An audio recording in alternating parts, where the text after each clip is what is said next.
ત્રણ ફેરું રજૂઆત કરેલી છે, પણ આ સમસ્યા બંધ કરાવો. આજે મારા પરામાં મરણ થઈ ગયેલું છે. માણસોની અવર જવર આખી ચાલી રહી છે.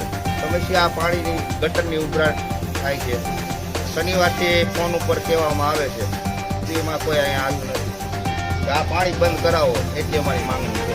આ ઘરમાં પીટે છે, મચ્છર થાય છે, લોકો બીમાર પડે છે. અને આજે મરણ થઈ ગયેલું છે. માણસો અહીંથી અવર જવર જાય છે, એને આ પાણીમાંથી હાલવું પડે. આંગણે અમારા ગટર ઉભરાને છે, 2-3 કેવરાયું પણ કોઈ આવતું નથી. ગટર બંધ કરાવો આવી માંગણી છે. અને અવર જવર એક મરણ થઈ ગયું છે, તો આ માણસો ક્યાં હાલે? આ છોકરા બીમાર પડે. આ તમે જોવો, પાણી જોવો કે આ લોકો રોડ બનાવી ગયા છે, પણ ઊંચો નીચો રોડ હરકો રેવલ કર્યો નથી. અને આટલા પાણી ભરાય છે, પાણીનો કોઈ નિકાલ થતો નથી.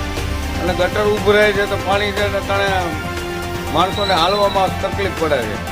અને મરણ થઈ ગયું છે, કાંઈ નાનું એવું મરણ થઈ ગયું છે, પણ અત્યારે પબ્લિક અને આમથી ફેરવીને કાઢવા પડ્યા. આથી નો હાલી કે મારી આ પાણી બંધ કરાવો. અને આ રોડ જે બનાવી ગયા છે ને, એને અરજી અમે કરેલી છે એ સાહેબને કે ભાઈ કોઈ આ મહિનાથી તો અરજી કરાવી છે, પણ આવતા નથી આ થોડા. બસ અમારે આ એક માંગણી આ છે કે રોડ વાળાને હરકો રેવલથી રોડ નથી કરી ગયા.